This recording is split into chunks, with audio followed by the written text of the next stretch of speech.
Hello, everyone, and welcome back. As always, I'm your girl, Candy Washington. And before we dive into today's episode, which is something that's very near and dear to my heart, and it's very sad, it's very disheartening. I'm calling it evil because that's just how I personally feel about it. But it is Dr. Jackie Walters from Married to Medicine being exposed for being anti-Black women when she pretends to be a champion for Black women, and how she has faced a lot of backlash given her hypocrisy because she joined a campaign with Vice President Kamala Harris. I want to be very clear that my opinion on Dr. Jackie does not reflect my opinion on the Vice President. I have nothing but the utmost respect for Vice President Harris, and I also truly believe in the campaign to champion Black women, particularly when they are pregnant or about to give birth, and the mortality rates that we face in this country. So my opinions and anybody's opinions in this video do not reflect how I feel about the vice president. Nothing but respect for her. It is nothing but an observation and opinion for Dr. Jackie. So I want to be very clear about that up front. But before we dive in, because I have videos, we got receipts, we have past patients of Dr. Jackie who is speaking out. So before we dive in, go ahead and like, subscribe, and share. So for those of you who may not know what's going on, a couple days ago, Dr. Jackie was on Watch What Happens Live, and she basically said, I'm endorsing, Vice President Kamala Harris's initiative to get Black women to sign up for Medicaid or for other medical programs to ensure that we are getting, and when I say we, I am a Black woman, so that's what I mean by we, that we are getting proper medical care during our prenatal, postpartum, during pregnancy phases, because Black women are, I believe it's 3 times as more likely to die during childbirth than any other race, particularly in America, right? And so Dr. Jackie's like, I'm up here, I'm championing for Black women, I'm being an advocate, blah, blah, blah, blah, blah, blah, blah, blah, blah. Well, the internet never forgets, and video never dies. And it quickly resurfaced Dr. Jackie talking about how Black women are dramatic and cry wolf, and they just come and say that they're in pain because they want to get out of work, which is so demeaning, racist, disrespectful, and disgusting. And she has the audacity to then say that she is a champion for us. No, you're not. You need to sit down, ma'am. All the way down. And we have the clip discussing it as well. And then I also found clips because TikTok is blowing up right now. A lot of Dr. Jackie's past patients are now sharing their experiences. And in my personal opinion, I do think Dr. Jackie should lose her medical license. Not because of what she said on Dr. Heavenly's show, but because of the stories that her patients are now exposing about her. I am not a doctor. I'm not a legal professional. This is just my opinion as a human being. Based on the stories of her past patients, I do think she should lose her medical license, based on what these women's stories are. And I have the stories, so we can watch them. You can hear it from their mouths, and then you can form your own opinion on Dr. Jackie. So let's start with, I was going to read an article, but I think it's better just to dive into the videos because I really want to give credence to the women who have suffered under Dr. Jackie and everything. So let's watch a couple of videos just to really understand everything that is going on. So first, let's watch her being exposed. And as we all know, Dr. Buffy has weighed in on this. So let's watch. Sometimes as African-American women, we're a bit more dramatic in that you go to the doctor and you complain and you complain and you complain, and you're not taken serious because you cried wolf the entire pregnancy. That ain't me, boo. I don't know what you talking about, but go ahead.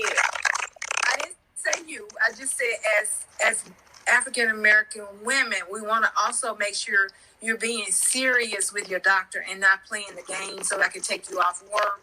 Because then we see you 25 times in the pregnancy.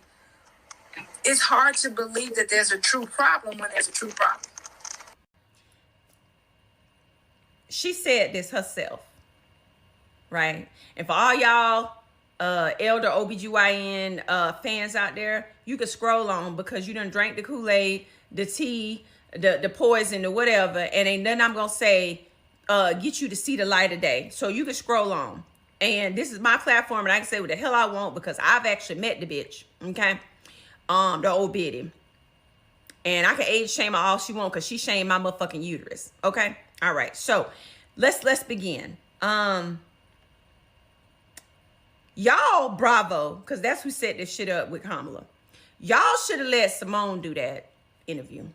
Y'all should have let Simone do that. Y'all should have let, I know y'all trying to save her career because I showed everybody who the hell she really is. I know, and y'all paying her all this damn money that she don't damn earn. Because where Curtis at this season? Yeah, I'm watching the season now. It's a good season. I'm watching it. Sweet Tea, shout out to Sweet Tea. That's why I'm watching it. Y'all should have let Dr. Simone do that. First of all, Jackie don't even have no damn regular black clients, allegedly. If you're a rich black woman, you can go to her ass. She don't take no damn Medicaid, no.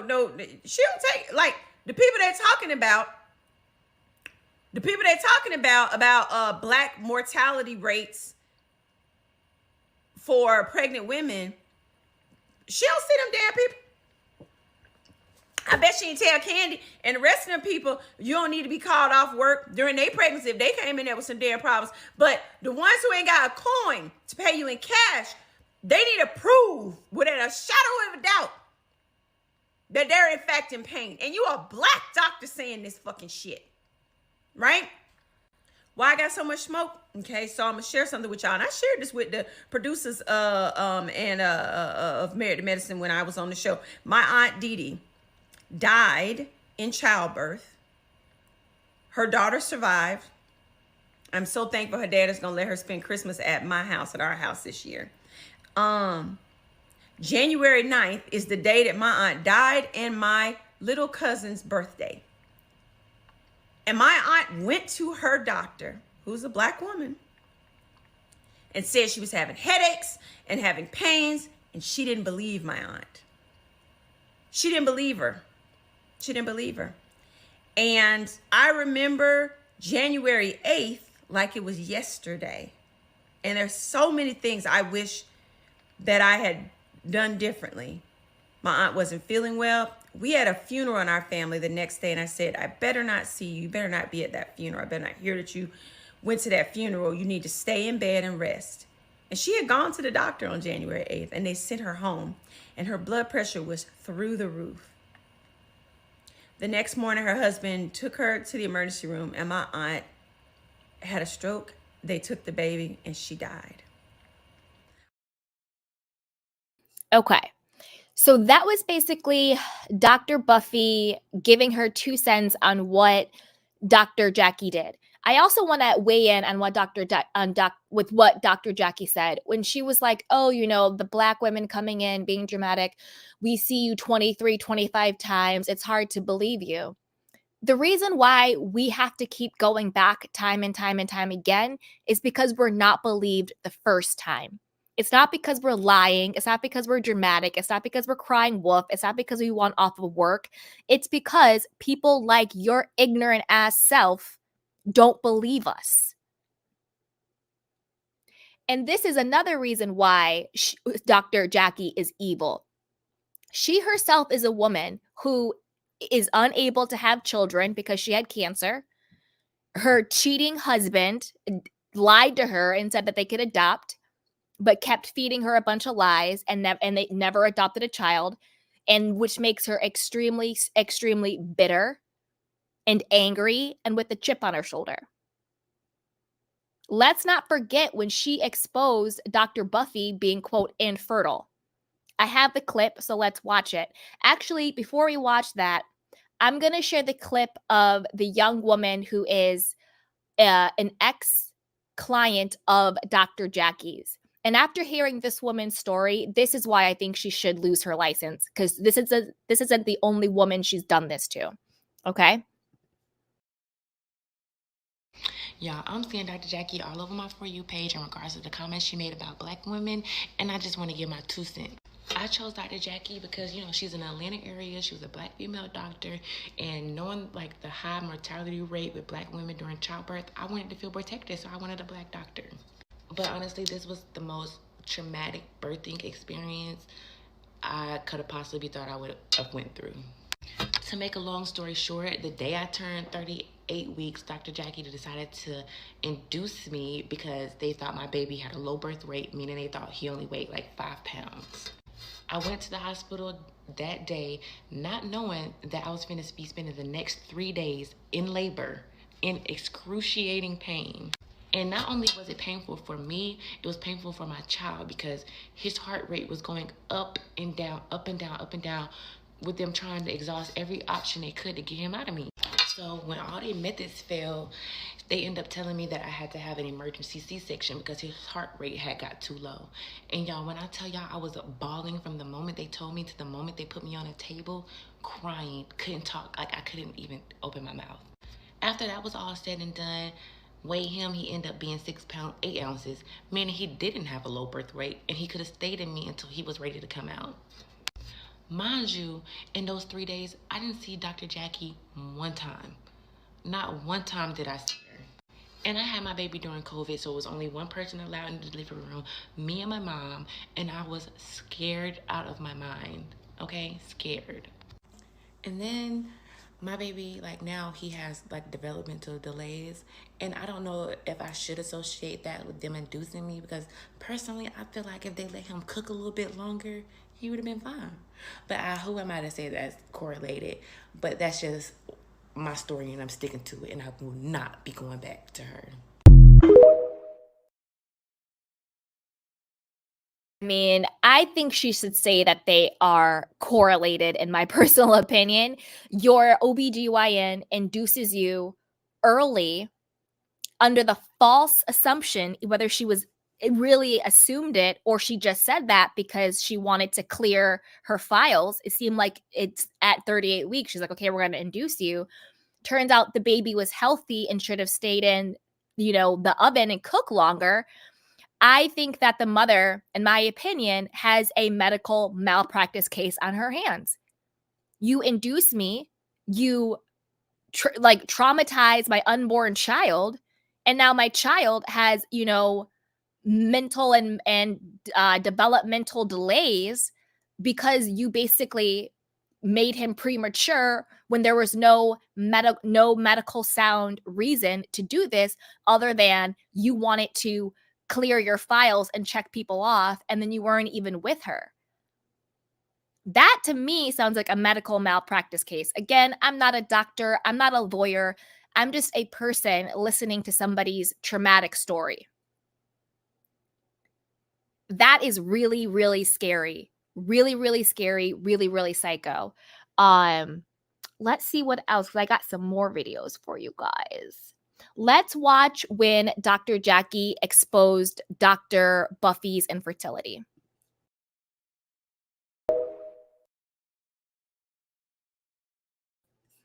Yeah. So I want to answer SW's question. It says, why would she have to lose her medical license? No one can say she can be held accountable for what she says. Yes. Well, no, I didn't say that she should lose her medical license because of what she said. I said she should lose her medical license for what she did, which is when I showed the clip of one of her ex-patients explaining that Dr. Jackie induced her early and unnecessarily and caused trauma to her and her unborn child, and her now child has developmental issues. That's why I said she should lose her license, not because of what she said, but because of what she did. And those are two different things. And it's just gross. Let me see if I have another video from another one of her patients, because I just want you guys to hear it from them, what they went through. Okay, here we go. Sometimes, as African American women, we're a bit more dramatic. and that you go to the doctor and you complain and you complain and you complain, and you're not taken serious because you cried wolf the entire pregnancy. That ain't me, boo. I don't know what you're talking about, but go ahead. I didn't say you. I just said as African American women, we want to also make sure you're being serious with your doctor and not playing the game so that I can take you off work. Because then we see you 25 times in the pregnancy. It's hard to believe that there's a true problem when there's a true problem. First off, I don't like talking bad about Black business owners or Black businesses. Sometimes as Black women, we do have to speak up. So around September, October of 99, I got pregnant. I was working for Universal Circus, and one of my coworkers told me about Dr. Jackie, saying that she was Toni Braxton's doctor. We just got insurance. So I was like, cool, I'll go to her. So this is my first pregnancy appointment ever. My baby daddy was like, well, do you want me to go? And I was like, nah, don't go. Go to the second one. The only reason why I told him that is because he asked a lot of questions and he be getting on my nerves. So I was just like, you know what? Let me just go to this one by myself. Well, that was a bad idea because as soon as Dr. Jackie came into the office, she was like, hi. She asked me my name, and that's when it just went downhill from there. She was looking at my records and she was like, oh, it looks like you're not married. I said, no, I'm not. And she was like, well, where's the father? And my naive self said, oh, well, I told him not to come. She asked me, so you didn't think that your first doctor's appointment about your pregnancy wasn't important enough for the father of your child to come to? Y'all, I went into that doctor's office feeling like this. But after she said that, I felt like this. She continued to be very judgmental and belittle me through the whole appointment, saying things like, if the father was here and if you was married, and she's saying these things as she's doing her OBGYN stuff. She kept going back and forth from being shady to being professional. And the more she talked, my self-esteem went from here to here to here. I just remember thinking in my head, oh, I gotta find me another doctor.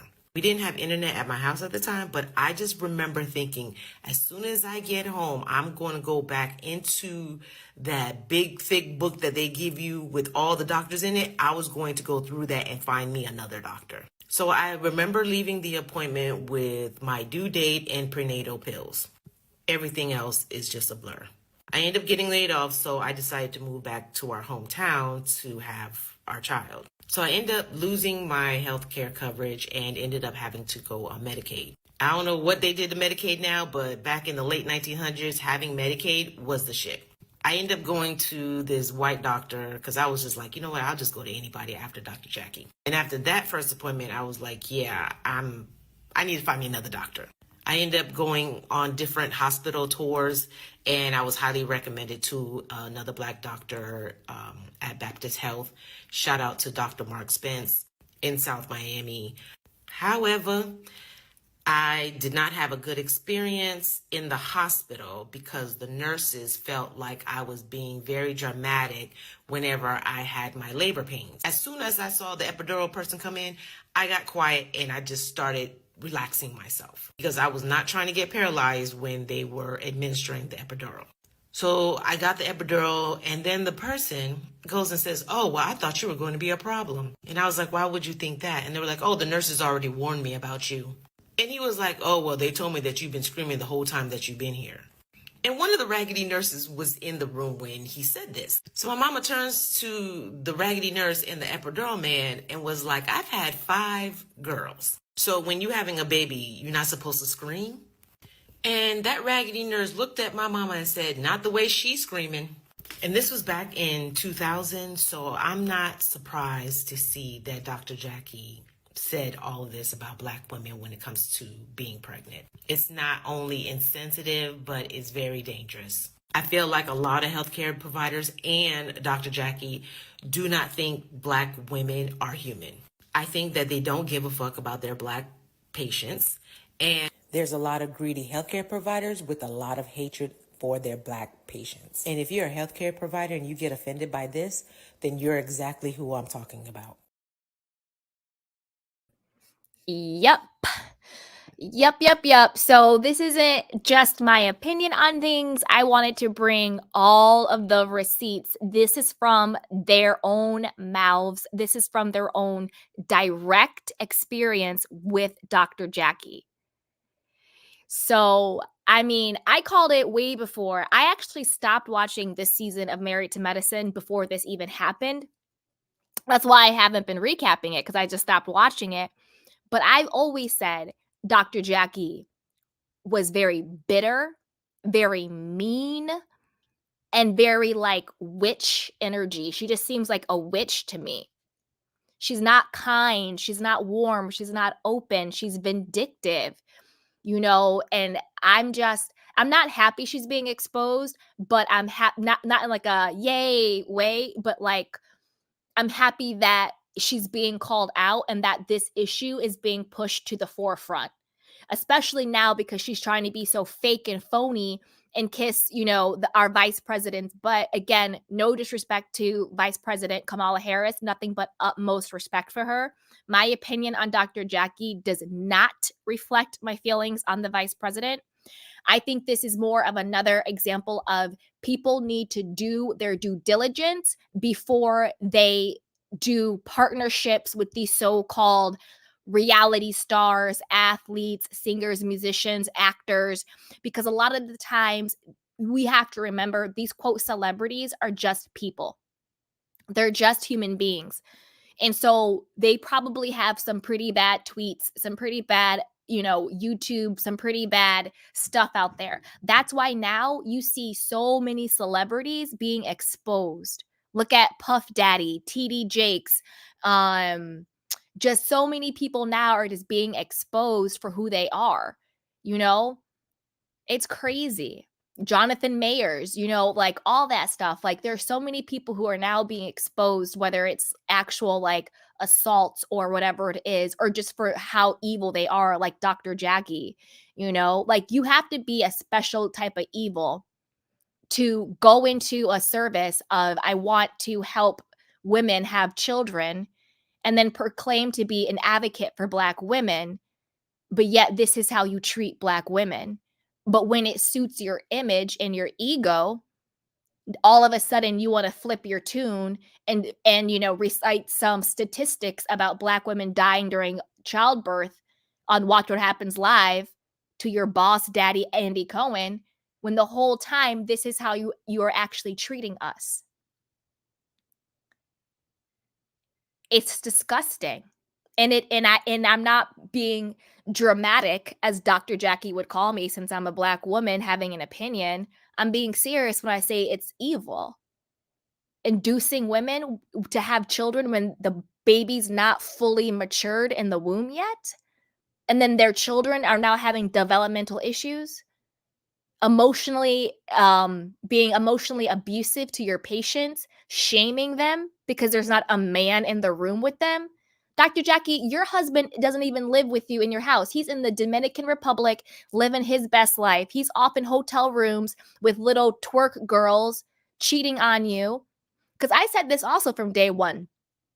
I don't think Dr. Jackie and Curtis are in a quote marriage anymore. I think they are still legally married, but only on paper. I think she pays him a monthly allowance to basically shut up. And I think he takes his monthly allowance and he goes out and he does whatever he wants to do with whoever he wants to do it. They got that big old house. I think she has one wing, he has another wing. That's why he's not on this season, and he's out there dipping it and doing it with his monthly allowance from Dr. Jackie. Because I think in her mind, it's cheaper to keep him. She doesn't want to divorce him, lose her spot on the show potentially. The image of being divorced, she doesn't want that. And she doesn't want to have to give him some money and some of her assets, because clearly she's the breadwinner. And so for her, it's easier just to pay him a monthly allowance for him to shut up and go away, and she can keep pretending that she's in a marriage. And it's really sad and really, really disgusting. And I just want to say to every Black woman out there, as a Black woman, I see you, I love you, I hear you. Your pain is my pain, and we need to be believed. Because this is really, really sad and really, really disgusting. I'm a woman that doesn't have children and I don't want children, but I still empathize for any woman who isn't believed of their pain, but particularly when they're trying to bring life into this world. And this is just disgusting. And I do think they should take away her medical license, because I promise you, for the couple of people we saw on TikTok, those were just some of the stories I chose to pull. But go on TikTok, do Dr. Jackie patient stories, and you will see so many women talking about their horror stories with Dr. Jackie. And that's why I think they should take her medical license. Not because they say Black people can't be racist, but whatever she is, again, she's anti-Black, okay? I don't think they should take her medical license because she's anti-Black women. I think they should take her medical license for what she has actually done to Black women. Do you see what I'm saying? It's disgusting, but I want to know what you guys think. Put it down below. And like I said before, my opinions on Dr. Jackie, they're not my opinions of the vice president, but I do have a question. Do we think the vice president should cut ties with Dr. Jackie after all of this is coming out? And again, I don't blame the vice president. I blame her team and I blame Bravo's team, because it's obviously people at the White House wanted to do this campaign around championing Black women and pregnancy and our health. And they chose to partner with Bravo/NBC, and Bravo NBC chose the face of it to be Dr. Jackie, because I agree with Dr. Buffy. They probably should have picked Simone, because I don't think Simone has the same anti-Black women views that Dr. Jackie does. At least I hope not. I really hope not. I don't think Dr. Simone has those same anti-Black views. I hope not. But I think they should have picked her. But that's why whoever is doing this stuff, because it's not, the vice president picking the people, it's their teams, need to do their due diligence better. Because if the internet can find all of this stuff out on Dr. Jackie, how come they didn't find this stuff out on Dr. Jackie? Did nobody do a background check? Did nobody just do a Twitter search? Did nobody talk to her past patients? Like, that is where I'm like, what the hell is going on? But to me, this is typical Bravo. Bravo loves hiring frauds and evil people and scammers and hypocrites. That's typical Bravo. I'm not shocked at that. I'm shocked nobody at the White House did a Google search. That's what I'm shocked about. Nobody Googled Dr. Jackie reviews, Dr. Jackie Reddit, Dr. Jackie patients, Dr. Jackie, Dr. Buffy. All you have to do is a quick Google search and all of this comes up. Nobody at the White House said, hey, maybe we should do a little bit of background check before we publicly say this is the person who is supporting our initiative. Hey, Black girls getting their shit together. Has Dr. Jackie addressed the situation? She has. Her response was very narcissistic, taking no accountability. Let me see if I have the video on her response to it. Let me see. Dun, dun, dun. I don't know if I pulled it or not. Let me see, you guys. 1 second. Let me see if I can find it.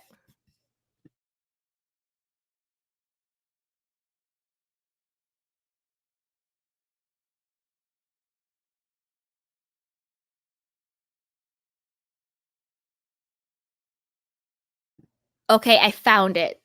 And thank you for that question. Okay, let's listen. So after getting slammed for being a hypocrite, Dr. Jackie from Married to Medicine decided she was going to respond via an Instagram story. Lord Jesus. Oh, Lord. I'm just like, Dr. Jackie, you need to get on your Zoom. You got on the Zoom for Kamala Harris. You need to get on the Zoom.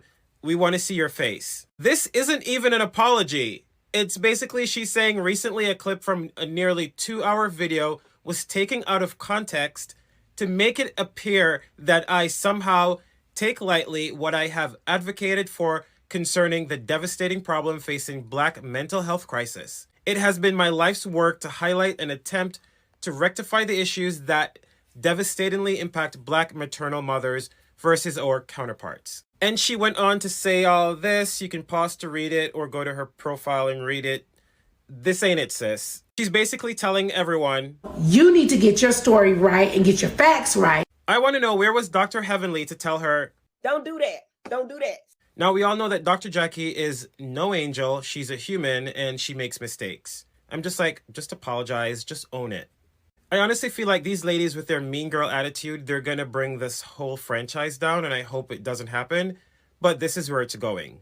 They're going to ruin their own career because the way some of them are acting, I would not go to them as a doctor. Now, I have no reason to go to an OBGYN, but I'm just saying, it's a no for me. And some of these ladies are professionals. Well, unlike Toya, because Phaedra said that she was a tennis expert.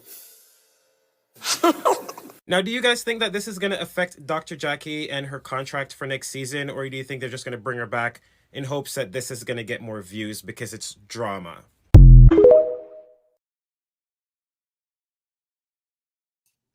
Yeah, so her response, I agree with this TikToker's perspective. It was very no apology, no accountability, basically being like, you guys are ignorant and I'm amazing. Very, very, very narcissistic. Now, I wanted to, and you guys have great questions. Thank you guys so much. You guys have great questions. SW had a great question. Black Girls Getting Their Shift Together had a great question. Crystal has a great question. She says, is she anti-Black or is it more about socioeconomic status? She treats the Black celebs like gold. To me, it is anti-Black because this is what happens. When people are anti-Black, they think that once a Black person makes a certain amount of money or is in a certain amount of circles, that they have somehow superseded their Blackness. Do you know what I mean? Where it's like, oh, well, we have this amount of money. We live in this amount of place. We have this type of job. We hang out with these people. We're not like the other Black people. And one part of thinking that you have superseded your Blackness is money, socioeconomic. So, of course, she kisses rich celebrity Black people because she no longer views them as Black. And that's a part of the anti-Blackness. That's a part of the racism and the stereotype that an attribute of being Black is being poor. And that is not true. Any race, any ethnicity can be poor, the same way anyone can be rich or have money. But the anti-Blackness says once you have money, you're no longer seen as Black. I know some people like Meghan Markle.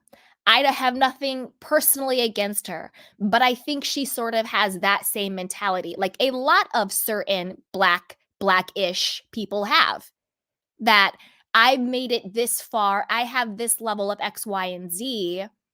I have now somehow surpassed being Black. And then when they're treated the way Black people are actually treated in this country and in this world, they have the audacity to be shocked. And Meghan Markle said this herself on her podcast. She said for the first time, she felt what it felt like to be a Black person, to be a Black woman. That's what she said herself. But they'll do all of this performative stuff. I am a philanthropist and I stand with Black women and for my minorities and I'm doing all this great work and I'm an advocate, blah, blah, blah, blah, blah, blah, blah. But the truth is, they don't view themselves as Black. They view themselves as like different. We are not Black like these other people are. I've had those experiences in my own life where I have had white people say to me, well, you're not Black like they're Black. You're not like those types of Black. Do you see what I'm saying? Because I look a certain way. My voice sounds a certain way. And they're like, you're not Black like they're Black. That's what I mean by she's anti-Black. Because if you look a certain way, have a certain level, a little bit of money, you run with a certain type of people, you think you're not Black the way other people are Black. But then you will quickly find out, yes, sweetheart, you are Black. You see what I'm saying? So that's a really, really good question. That was a really good question. Really good question, Crystal. All right, let's see what you guys are saying. Exactly, Kiki. Yes, no wonder Mariah dragged her because Mariah knew. Mariah knew how evil Dr. Jackie was. She knew. She knew. And shout out to Queen Mariah. Not only she was the creator and executive producer of the show. That's not Bravo show. She brought that show to Bravo and she helped cast it. And shout out to Mariah because she had to take Bravo and NBC to court and she won. Unlike Nene, she won her lawsuit. That's why she can still talk about it. And that's why when you watch Married to Medicine, it still says created by Mariah Huck, executive producer Mariah Huck. Mm-hmm. So shout out to Queen Mariah. All right. Let's see.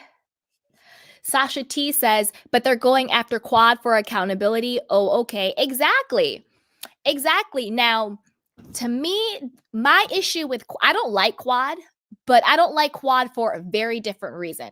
Like, to me, I never really liked her. I didn't like the way she turned on Mariah. I thought that was really dirty because I think you should have a sense of loyalty to people. You could choose not to be friends with someone that you used to be friends with, but you don't actively try to take them down when they have supported you for so many things.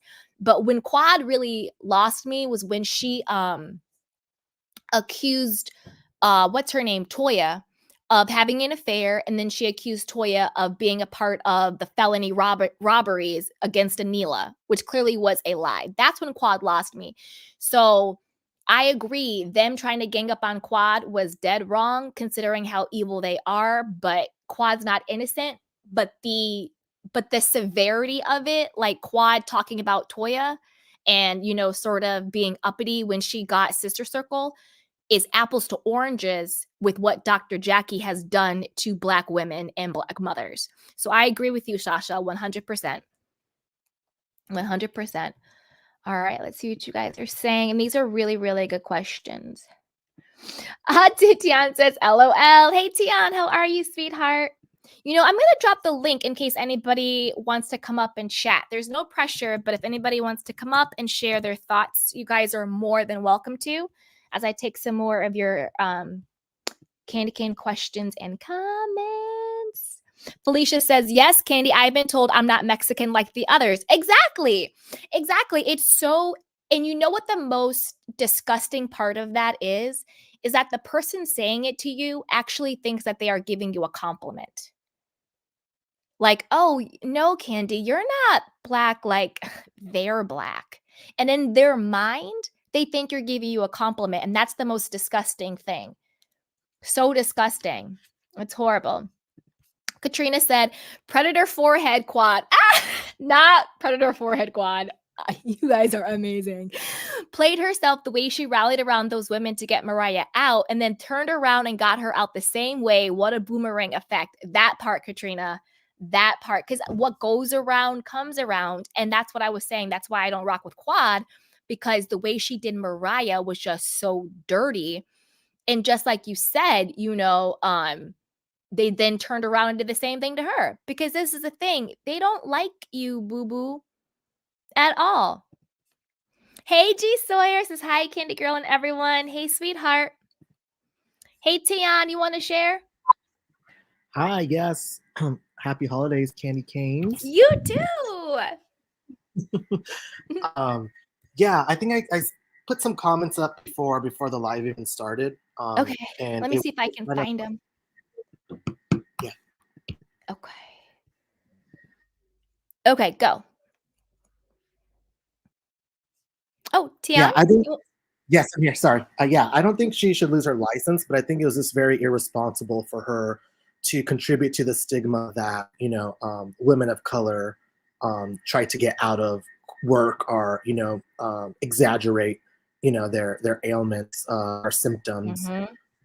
There's a ton of other things that contribute to symptoms and ailments, right? Stress, you know, is one of them. And the fact that the people already know that when they're going into it, that they're not going to be believed, right? And no matter how loud they scream, you know, or how much they push their doctor, some doctors just have a stigma, right? Like, oh, this, they're just trying to get that, you know. I've seen, you know, women in my own family like have to like really, really fight and advocate for themselves because, you know, they're, you know, Hispanic, they're Mexican.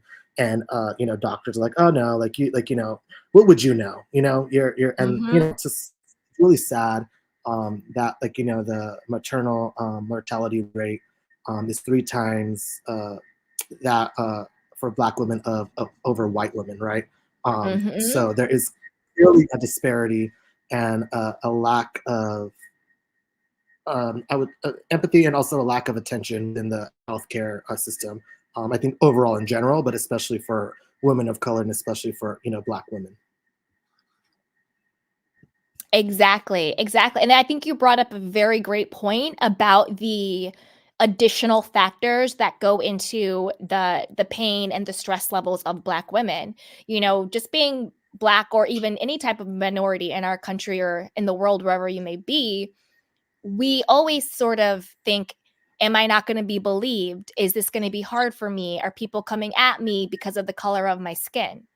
You know, so we already go into situations on edge with anxiety, with paranoia, simply because of who we are.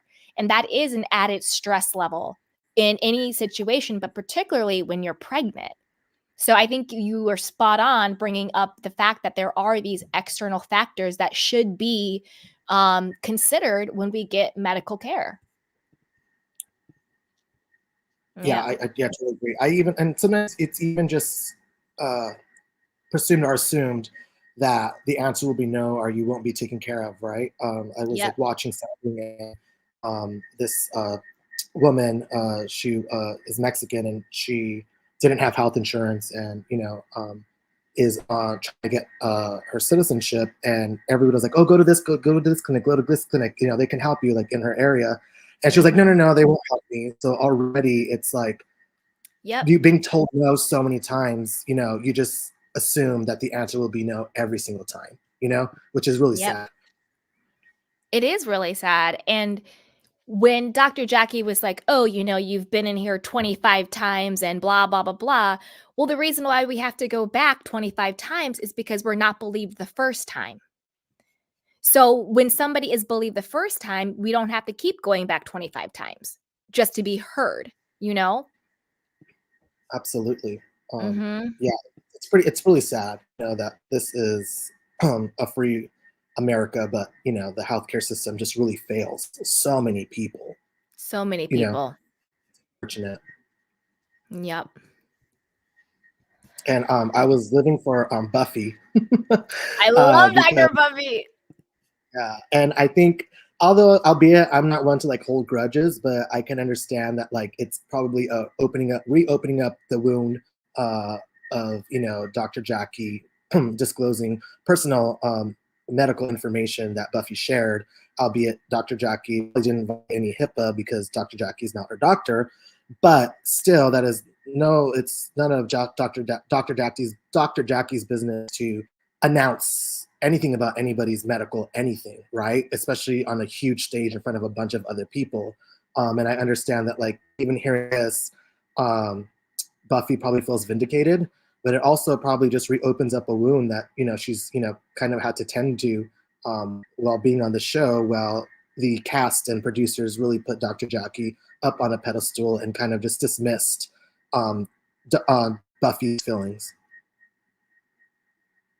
Yeah, I agree. And I think that even though Dr. Jackie didn't violate HIPAA, I still think it's a very questionable ethical move for any person who claims to be a doctor and is in the medical field to disclose somebody's medical's diagnosis or whatever you want to call it without their consent publicly. So I agree with that. And it's just, and I don't think that Dr. Buffy is necessarily holding a grudge, but I think that you're allowed to still hold people accountable even after the fact. And also, Dr. Jackie never really gave Dr. Buffy a genuine apology. Totally, I agree. So it's hard to have closure with something when somebody disrespected you and embarrassed you so publicly, and then turn around and double down on the way that they disrespected you and embarrassed you. Yeah, You know, and you know what also? yeah. No, go ahead. Dr. Jackie does not know how to apologize at all. Instead of saying I'm very sorry that I said something on such a public platform with our Vice President Kamala Harris, Vice President Harris, I'm sorry that I said that. I understand that could add to the stigma. Instead, she says, "Oh no," and uses the age-old, "How do I apologize without apologizing? Because I'm not really sorry." It was taken out of context. And it was not. Exactly. It was not taken out of context. Exactly. Yeah, was there conversation before and after? Absolutely, but it still doesn't. It didn't explain it any better. Like, you know what I mean? In fact, I think it probably made it worse. So I think it would behoove her just to say, "Hey, I'm sorry for saying that. I didn't mean it." And I understand that it contributes to a larger, problem that exists. And I want to be someone that helps, find a solution for that problem and not add to the problem. But she couldn't even say sorry. And just like she told Buffy, this is the apology that you're gonna get. It's kind of like, whoa, like, where's your empathy? And Yep. as a woman, and I shouldn't speak because I'm not a woman, but No, you can speak. You're allowed to speak. You're fine. but and then especially as a woman of color, especially as someone who couldn't have kids themselves, you would think you would have a little bit more empathy, for everyone else. And I don't know, it's just unfortunate, because unfortunately, people who are out of color, who have a problem with people of color, will take things like this that Dr. Jackie says and will utilize it and weaponize it, right? Well, even this Black doctor says that Black women exaggerate, and it's not conducive to creating dialogue that is meaningful, that can lead to change. It just fuels the fire for hateful, racist, people. Exactly. And I agree about her non-apologies. And, I'm not a doctor, I don't diagnose, but it's giving a lot of narcissism, borderline personality vibes. I'm not saying this is her, because obviously I'm not a doctor, but the fact that she is so unable to take any level of accountability for herself and to never apologize, it's giving those types of vibes. And it also, I think another point you made that I think is really great, when people are like, well, this, renowned, famous Black doctor said this about Black women, that bakes into the anti-Blackness of, well, I don't want to be associated with the dramatic Black women, the hysterical Black women, the crying wolf Black women, because I'm not like those Black women. I'm different. So it still ties into that. So I agree. And Felicia said, I thought Buffy was a tax person and her husband is a doctor. Yes. So the issue between Buffy and Dr. Jackie is that Buffy struggled with her fertility. She had multiple miscarriages, was unable to carry a child. And she sort of confided that into Dr. Jackie. And Dr. Jackie then, at a very public party, literally into a microphone, told the entire party and on camera, the entire world, called out Buffy and said she was infertile without her consent and without her permission. So that was the issue between Dr. Buffy and Dr. Jackie. Hey, Jacob.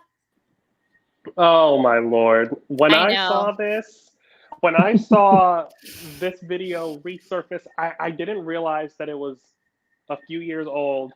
Now, I'll start off by saying I love watching Heavenly's lives. Like after every episode of Married to Medicine, I was like, oh my God, I gotta watch her live. I don't remember this instance. I really don't. But I do remember many other instances, not necessarily with Jackie, but Heavenly kind of saying stuff where I was like, okay. And it makes me think of like, because like, as Black people, we have this habit, I think, of if you are not like the stereotype that is pushed on TV, then you think you're better. And I think Jackie is the embodiment of that. And I've experienced it, like my parents and us, we grew up in public housing, but even I remember feeling under the impression from my parents it wasn't explicitly stated, but it was sort of implicitly stated, like, we don't hang out with those types. You know what I mean? Yes, 100%. And I 100%. think that Jackie is quite literally, like, if she were my parent, I think she would explicitly say that. I think she would explicitly say, we're not those types of Black people. You know what I mean? Like, I Yes. really do think Yes. that that's what she thinks. That's what she would tell her Yep. child if she had one. And I think that's what Heavenly would say too. I think that's what she Yep. does say. 100%. I think Heavenly kind of embraces her, hoodness, at least on the YouTube, not so much on the show, but Jackie, I think she really has these, like, I really do think that she thinks she's better than a lot of people, than most Black people. And it's not that I think Kamala Harris thinks she's better than a lot of Black people too. Sorry, I do. I think that most of those people, Clarence Thomas up in the Supreme Court, I think he he's thinks trash. he's better than a lot. He's trash. When it comes to academia and the Black people who have been able to make it in that, unfortunately, I think a lot of them think I'm better than you ghetto fools. You know what I mean? Like, I really do think that that's what they think, unfortunately. Whether it's true or not, that's the impression that we get. And I think that's why the colorism issue on Potomac is just, it's so, it keeps coming up because it's implicit. It's not necessarily like, I'm not going to come out and say I'm better than you, but I think that through people's actions, that's what comes across. Again, whether it's true or not, that's what comes across. So I don't know. I don't know what to say about her. Yeah, it's internalized racism. That's really it really is. And I hear what you're saying, because it's like, we're not like those Black people. We're not like that, and somehow you think that makes you better. Absolutely. It exists in all, and it exists in all races too. You know what I mean? Yes. Yes. And it's unfortunate because when you do that yourself, right, you're allowing other people who are outside of your race to treat people in your race that same way, right? It's really sad. I feel. Because no one's better than anybody, right? I always tell people, I see everybody eye to eye. What you lack, I probably excel in. What I lack, you probably excel in. We're all unless you do something even at abhorrent, killing spree, I still would be like, oh, maybe you just have some better. But it's so weird, and I saw in the chat, what was their last name, Felicia Echeverria, and first name, last name, was saying that that they speak quote unquote like a white woman, or people don't acknowledge their hair or whatever because of that, right? It happens all the time. Like, why are you trying to sound white? And it's like, no, I just love this to is read. How I talk. I love to read, and I love to learn and utilize new words and look them up and and include it into my vernacular and my vocabulary. You know what I mean? I'm sorry that I'm not sorry, but it's unfortunate that you think that because I'm not fitting the stereotype in your head of who you think that I should be based on what I look like. That's not my problem. That's no one's problem, right? That's that individual person's problem who expects people to act, talk, think, walk, dance the same way as everybody within, a specific kind of race, which makes no sense. But that's still racism, and then it's still internalized racism, because what it says is these particular attributes are white. I'm just going to keep it white and Black, but insert any minority or whatever. It's still saying speaking a certain way, being educated, having a certain level of income, having a certain type of disposition about yourself. These are, quote, white people attributes. So if you are a Black person or another minority who speaks well, who is educated, who makes money, who has a certain disposition about themselves, then all of a sudden you're acting white because that's not how Black people are. And that in and of itself is so racist and so internalized racism. So it's saying Black people aren't educated. Black people don't speak well. All Black people are poor. All Black people are broke. All Black people are ghetto. All Black people are violent. And if you don't fit into that stereotype of what it means to be Black, then all of a sudden you must be acting white.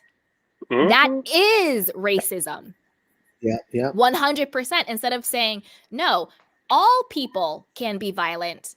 All people can be ghetto. All people can make money. All people can be educated. All people can have something. Because at the end of the day, we're all human beings, and it's actually the human race.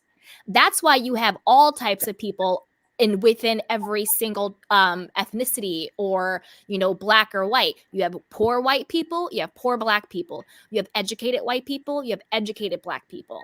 But it's that mindset, which is so dangerous, the lie that only certain people are certain ways. Yeah. That makes people hate themselves, because the truth is Dr. Jackie is very self-hating, because there's no way you are a Black woman who makes your literal life career helping Black women have babies, and you speak and treat people like this without hating yourself. Well, from the first episode of the show, the very first episode, do you remember when she was like, I don't roll my neck, I don't get loud, I don't do, what did she say? She said a whole bunch of stuff. And I remember that a lot of people, when this show first came out, they were like, okay, she said all that, but we're just going to let it go, because we were all just, so excited for another Black show, right? But people took note back then. And now, once again, we're like, oh, we knew this, but I think we forgot, maybe. You know what I mean? We all knew. I didn't forget. I didn't forget it away, I think. I drag Dr. Jackie every time I can. Oh. I never drank her Kool-Aid. What she did to Buffy was so evil. And yeah, that was weird. That was weird. And it was because, again, she's so self-hating. The reason why I think she did that to Buffy, and this is a hot take, and I've never heard anybody have this opinion on it. The reason why I think she did that to Buffy is because I think she was actually jealous. And I'll tell you why I think she was jealous. I think she was jealous because Buffy actually had a husband who loved her, who supported her, and who wasn't cheating on her. And more importantly, was really a partner to her in their trying to get pregnant journey. Because if you think about Dr. Jackie, she lost her ability to have children because she had I think it was like breast cancer, right? Right. And then so due to that, the treatments, she wasn't able to have children, but she wanted to adopt. And Curtis played her and was like, yeah, we can adopt. But then he kept putting it off and putting it off and putting it off until it got to the point where it was very clear he was just lying to her to keep the money coming in. And you know what I mean? To keep the money coming in. And and I think that she has always been very, very bitter and very resentful for the fact that she wasn't able to have children and for what Curtis did to her. Not allowing her.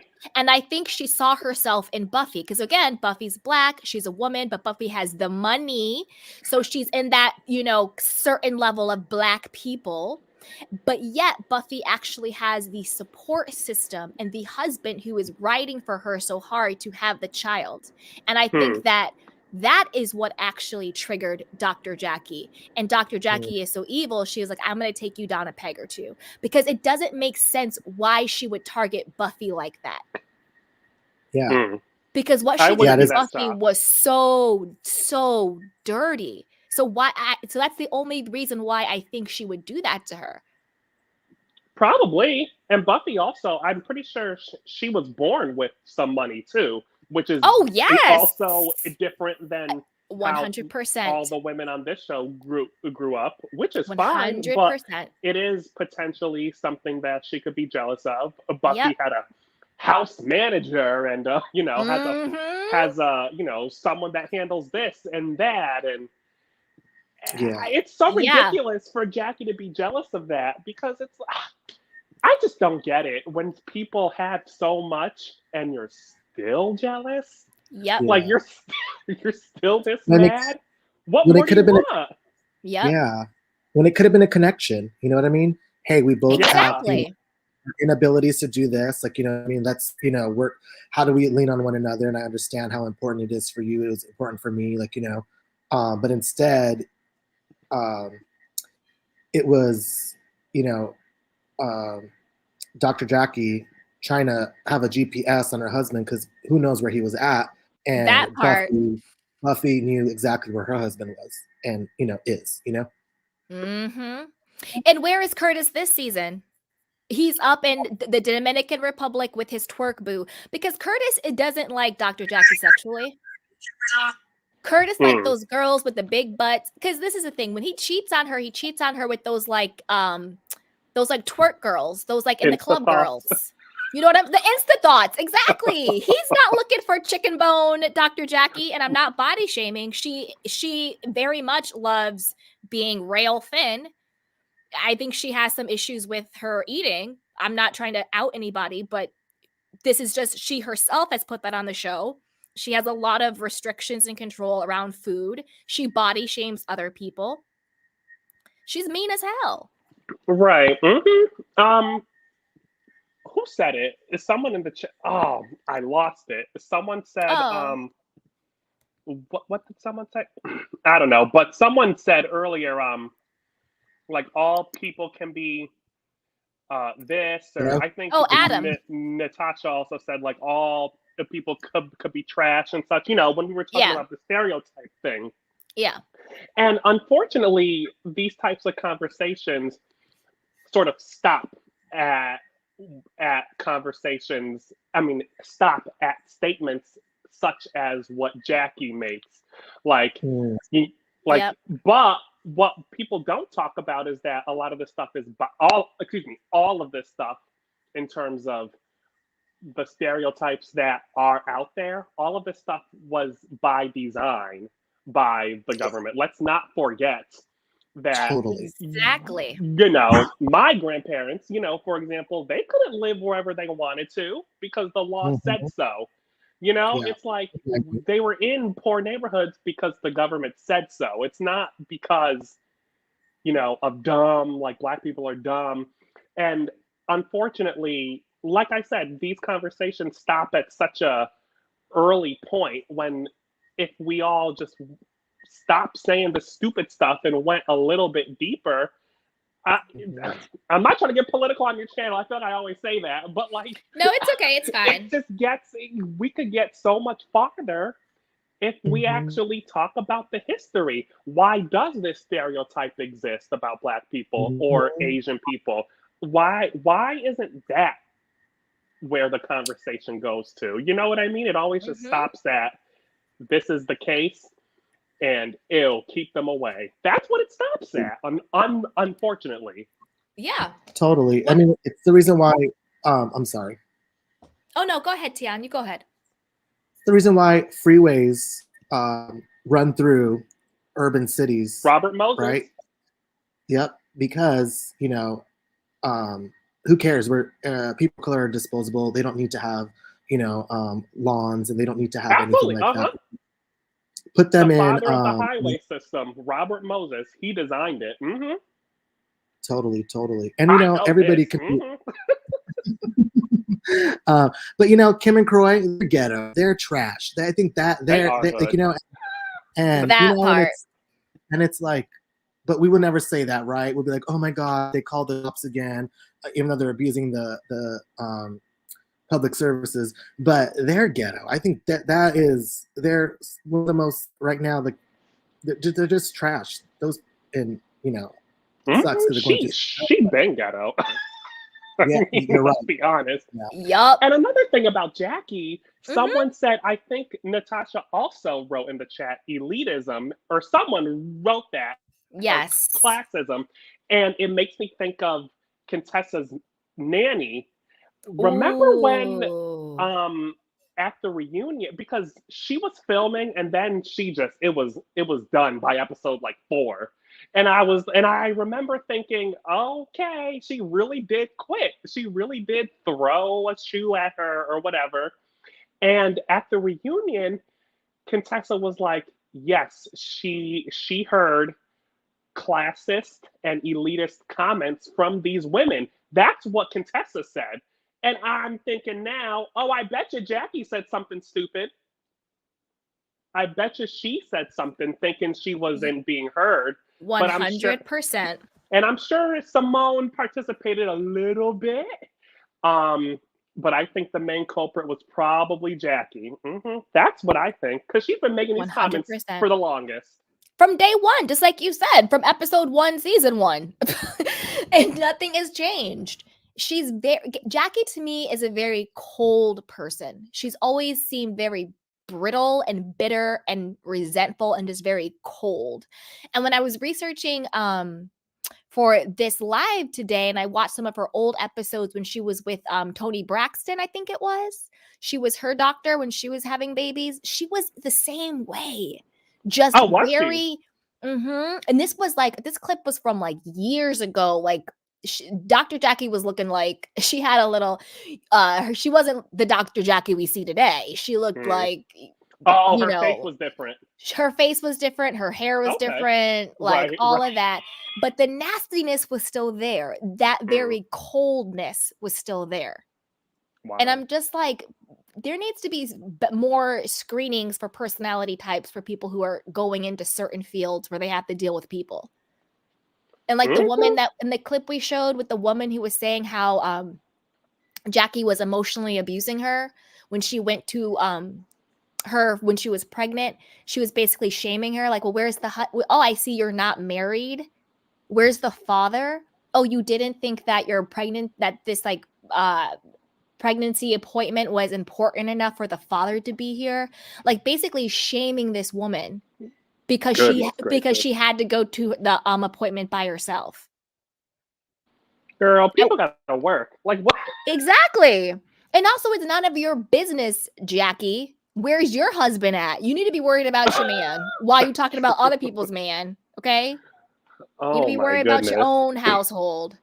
And this poor woman was like, I went into the appointment. I was so excited and I left. She's like, I felt so low because she just kept going at her. Like, imagine you're by yourself, you're pregnant, you're going to your first, OBGYN appointment for your baby. And the entire time, the person who is supposed to be helping you bring life into this world is shaming you. Yeah, that's intense. That's intense. And then the other woman I found, her son has developmental issues because of what Jackie did to her. What? With inducing her early, when she induced her early, exactly. And if there's one example of that, insane. There must be so many other examples of that. And that's where your prejudice and your internalized racism becomes dangerous. When your own internalized racism and prejudice against people makes you treat them medically in very dangerous and negligent ways. And that's why I think the medical board needs to look into Dr. Jackie, not because of her opinions on things, but because those opinions affected the way in which she treated her patients. That to me is the core issue, because you have people on TikTok talking about their children have developmental issues now. Wow. Because of what happened. That is why I think she needs to be looked into. Because you can be a bigot all day long. We still, in this country, for now, have freedom of speech. Our rights are being stripped every single day. But for now, we still have freedom of speech. So fine, whatever. But when you take those beliefs and you inflict them upon your patients, that is where I think people need to be looked into. Absolutely. That to me is the scary part. And I think your title for this video is actually quite correct when you say evil. It's because, evil. Someone might look at this statement of hers and be like, oh, it's not that bad. But once again, we have to consider the history of Black women and medical in this country because, you know, the guy who's called the father of gynecology, you know, his experiments were all done on Black women, Yep. no anesthesia. Yep. They, a few years ago, you know, tore down one of his monuments somewhere. But it's like, again, we're talking about a gynecologist and Black women where not that long ago, they were the guinea pigs. And it's like, here we are once again. I'm not once again. Here we are in modern times, still sort of discounting the humanity, the just the, you know, seeming like, you know, worthlessness almost. It's like we're still there in different forms. We're still 100 years ago, it seems like, right? It's just like 100%. We're still there, not only with other cultures, but within our own culture. And it is evil. And like, I truly mean that to my core. I think the type of person Dr. Jackie is an evil person, not because of her beliefs, but because of her actions. Doing that to Black women, it's horrible and it is evil. And as Black women, we never get to be just human beings. It's either we are superhuman, where we don't hurt, we have no needs, we can just are strong and blah blah blah blah blah. We don't feel pain, just like the OBGYN guy was like doing experiments on us, or we're seen as subhuman, like beneath humanity.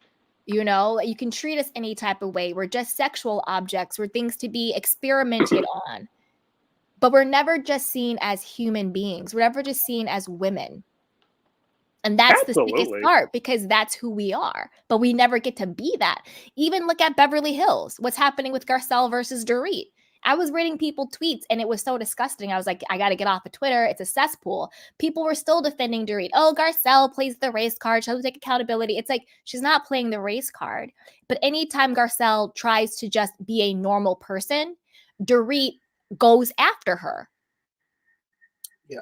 You know, it's totally sick. It's completely sick. And when you read the comments, you're like, I have no faith in humanity. It's just so sick. Yeah. And I always say this, if you're going to be friends with people of a certain race, you have to understand what triggers them, because there's a whole history behind of why people are triggered, right? It doesn't come out of nowhere, you know, and Dorit just doesn't get it, you know, at all. Like, because people need to talk about race more. They do. Yeah. And I'm so sick. No, go ahead. Yeah. People are so scared because instead of just saying, hey, tell me why that's, you know, this, you know, and saying, hey, educate me, please. And I love when Garcelle's like, I don't have time. I'm not here to educate you. Like, you are grown. You know, you should educate yourself. But instead of when someone says, hey, I don't like that, instead of saying, okay, cool, I'm sorry, I won't say it, they double down on it. Like, I wasn't trying to, I'm not racist. I'm trying to be racist. And it's like, no, if someone says that triggers them and you're too stupid to understand why, then you just say, okay, I'm sorry, I won't say that again. Like, I don't understand how that is so hard.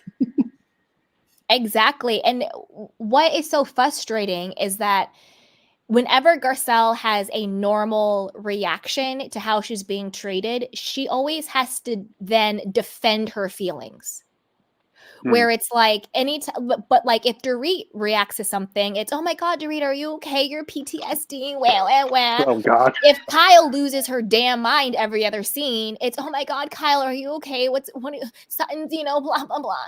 But when Garcelle just says, hey, that triggers me, or like, I don't feel safe with my children in this group because you guys cussed my children out and then you laughed about it and all this happened, she has to defend her feelings. Where it's the other women get to react, whereas Garcelle is always seen as overreacting. And that is where the racism comes in. That is where the prejudice comes in, where whenever Garcelle is simply a human being and says, hey, listen, I don't feel comfortable, or this is triggering me, or I'm hurt, or I feel some type of way, it's, oh, she's overreacting. Whereas when all the other women lose their damn mind every other second, throwing glasses and jumping at people and pushing people and just going off the deep end, it's just another day in the neighborhood. You know? Andy does it too. The way he went to almost every The way he went to almost every person at that Jersey reunion, it was like, don't get out of your chair. Don't get out of your chair. Yep. Like, you're this scared of a fight? Exactly. Okay. But when Potomac had to fight, oh, we don't condone this. We don't stand by it. Andy, please. When Lisa Rinna created a weapon when she threw that glass at Kim, that was crazy. It was like, oh, that's such great TV. That's such great TV. It's like, no, that's not great TV. That's scary. When he called Brandy Glanville a puppy because she slapped Lisa Vanderpump across her face. Remember when Brandy popped Lisa Vanderpump in her face?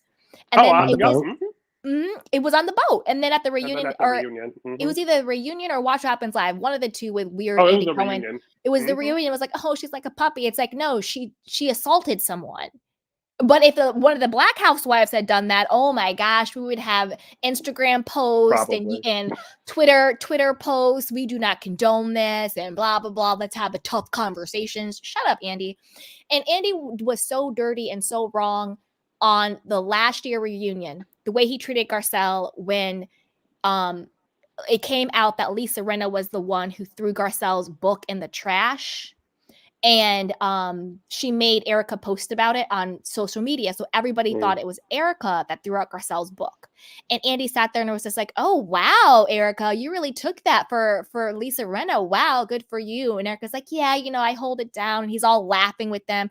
And Garcelle is over there literally with tears in her eyes, holding back crying for the fact that these women threw out her book, her memoir, and laughing about it. And he showed zero compassion towards Garcelle. But but when Kyle is up there for the 100th time crying about her sister, wow, my sister doesn't like me. And he's like, oh my God, Kyle, are you okay? Like your anxiety, blah, blah, blah. Oh, you're holding it down. Good for you, Kyle. It's just like, excuse me? Kyle is a 55-year-old woman having a temper tantrum because her big sister took away her toy. And Garcelle is over here holding it together because these women threw away a part of her life's work, her memoir, and you have zero compassion or empathy for her. That shows you who Andy Cohen is. And he's sitting over here laughing and kikiing with the women who threw it away. That shows you who he is. It's sad that unfortunately with people like a Dr. Jackie, it's like Black women probably, I'm not a woman, of course, but I'm assuming that most Black women would probably want a Black OBGYN. And now you get one, and this is what comes out of her mouth. Imagine. Because then it's like, where do you go? I'm going to be honest with you, to be 100% transparent. I personally sometimes am wary of going to other Black people in certain situations because I'm just going to be 100% real with this. Sometimes the people who treat you the worst are other Black people when they are people like a Dr. Jackie who feel like they have something to prove. When they feel like I'm not like the other Black people, or I'm not like this, or they sometimes are the harshest to Black people. They are the most dismissive to Black people, like a Black judge, particularly females. Miss me with that. I would rather find someone, regardless of their race or gender, who is just empathetic and who is honest and who is just and who just does their job accordingly, whether it's in the law enforcement, court system, medical industry, because to me, those are all kind of clumped together. So sometimes I don't really like going to other, particularly Black women. I'm just being honest, because of situations like Dr. Jackie. 100%, because it's like I have to see their energy. Are they the type of Black person that feels like I'm going to be harder on other Black people to prove myself to these white people? Because there are that's pretty common. That's what I'm saying. There's a lot of Black people who do other Black people dirty to sort of prove themselves in the eyes of white people to get ahead. 100%. We talked about Clarence Thomas. He's one of them. Oh, you see what I'm saying? You see what I'm saying? Dr. Jackie is one of them. I think she is particularly nasty to Black women who she thinks is beneath her to make herself feel like she's above and better and superior.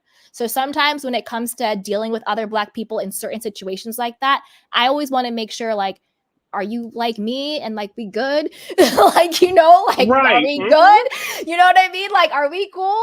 Or are you going to treat me some type of way because you're trying to look better to white people? Yeah, absolutely. And I totally, you know, from a Mexican standpoint, when some people forget that they, you know, are first generation here, right? Yep. They want to get the white people points, right? So they 100%. and listen, not to make it political, but they're like, Trump this, Trump that, yeah, close the border. I'm like, well, your mother had to cross the border. You know what I mean? Like, how is that, you know? So all of a sudden you forget where you came from and want to get the white people points. So that way you feel like you're part of some kind of, I don't know, elite club. But at the very end of the day, you're not white and they know that and they look at you as a not white person. So why are you trying to get points from people that don't even like you? That part, it's the Meghan Markle effect. You know what I'm saying? Like, it's the Meghan Markle effect. It's like you think that you've superseded your blackness, but then you find out real quick, no, sweetheart, you're still black, and people were going to treat you accordingly. Just like Tian was saying, you know, some people are like, oh, well, I want to get the white points, but then they find out, no, you're still a minority in this country. You're still an immigrant in this country. And you mess around and you find out real quick how people still treat you, even though you try to put your own people down to get the white people points. That is 100% true. And that happens a lot. And we talk about colorism. Colorism works both ways because it's still internalized racism. So sometimes when darker skinned people will treat lighter skinned people differently because they think, oh, you think you're better than me because you have good hair or you have light skin or you talk a certain way, you think you're better than me. And they will from jump be mean and dismissive to other light skinned Black people. And obviously, we know it works the other way. You know, when people who are of darker skin get treated differently because of their features or the color of their skin. But when it comes to colorism, it cuts both ways. You're not Black enough. You're not like us. You're this, you're that. You're uppity. You're sedity. You're all of this and all of that stuff happens. So it cuts both ways. And that's why it's sometimes like, are we cool? You know, or are we not? Are you going to be mean to me? Are you not going to be mean to me? Because it cuts both ways. And that's the really sickest part of it, particularly when it's internalized. And think about like, I'm not Hispanic or anything, so I hope I'm not speaking incorrectly, but like people who are like, no, we're Dominican, we're not Black, we are Mexican, we're Puerto Rican, we're we're Mexican, we're Spanish, you know, we're not like that. That is still internalized racism and colorism. Yeah, and it runs rampant within the Latino community. People will feel very sorry and kind of have like a reaction if they have like, you know, a grandchild or like, you know, a niece or nephew that's born and they're dark. They will automatically in their head, they'll automatically in their head be like, oh dang, like poor thing, they're gonna have a hard life, you know, because they're dark. And it comes from like, you know, like and it's sad, right? And like and it exists unfortunately through all, you know, races and heritages and cultures, you know. But it is the thing, and like, you know, the more that you know, some people can claim like, oh, I'm more of this because you know, I'm from Brazil, so I'm more Latina, but it's like you're Afro Latina, and both, and you can be both, and that's beautiful, like, you know what I mean, like, but it is like something that you're kind of told, you know, when you're growing up, like if you're dark, it's like a thing, and sometimes it's just not even meant to be rude, it just is, you know what I mean, but it's not meant to. Oh my God, you're gonna have a harder time. You know, people are gonna look down on you already. So we're already, you know, assuming that your life is gonna be hell because you are darker, and it's really messed up, and it instills 100%. That hatred in people. It instills that hatred in people where they try their hardest to emulate, you know, a lighter attributes or lighter, and it sucks, you know. I can't tell you how many Dominican people I've met who I'm like, oh, you're Black, right? They're like, no, I'm Dominican. Nope. I'm like, you're darker than me. Like, and I'm Black. So what am I? Like, you blacker than me. You're dark. And that's, listen, dark is, you know, these skin tones fall in fashion, out of fashion. So you might as well just embrace what you are because you'll have your season. And dark skin is in. For the time Exactly. being. Dark For the- is in. Yup. Dark Well, is in. yeah. No one can be bothered with my light-skinned self. Same. Dark is in. I know. I say anything about Potomac, you're light skinned. You can't talk about it. No, no, no, no. And I'm like, leave Right. me alone. Dark is in. So I'm like, have at it. I Yep. love me a dark skin Totally. man. Anyway. Yep. And it just sucks that we think that one race or one, like, you know, has to look the same across the Yep. board. You know what I mean? When it's like, no, the beauty in it is that there's this variation of, like, you know, skin colors, textures, and features that, you know, kind of just show, like, you know, heritage and lineage, and it's all beautiful. And it's crazy. And I think Crystal said that she didn't know that it exists in the Hispanic community. It sure does. It does. Absolutely. Absolutely. Asian too. Mhm. Yep. Asia. There was a 100%. comedian that I watched, and she broke it down. I mean, I already knew it, but she Mhm. broke it down very well. I cannot remember her name, but she was like, you know, yeah, she just broke it down so well. You know, we'll look at the Filipinos, you know, look down on them because it's a poorer country, but only because they've been ravaged by every other country on the planet. You know, so it's just like it exists with Indians, all Yep. over. All Yeah, over. I'll let you know that I, you know, grew up in LA, so there's this, like, you know, multicultures and stuff. But I remember one person that was, you know, Japanese said Filipinos are the blacks of the Asian community, or the Asian race. Yep. I said, what? Yep. Yep. And like the Irish are the blacks of the white community. That's why it's called Black Irish. Yep. Yeah, I was like, I don't know what that Yep. means, and I had to, like, educate myself. I'm like, oh my god, it's because they're darker. You know what I mean? Like, it's just very bizarre. 100%. And also think about, like, I don't know if people still do it, but people back in the day, like, oh, I have Indian in me. Like, black people would be like, oh, I have Native American, I have Cherokee in me, blah, blah, blah. And it was just like, do you have Cherokee in you, or did your great grandmother get assaulted by the white slave owner? Like, you know, For like, real. God. Yes, it is But so because common. it was so common as a way to distance yourself, like what are you, like what's in you to make you like less black.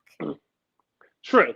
A lot of people say that. Now, I must say that for, I wouldn't say a whole lot of black people, but for a good amount, it's probably somewhat true, because the Cherokee did own black slaves. Let's not forget. Yeah, They true, owned slaves too. But to the extent to where all of us have some native, please, doubtful.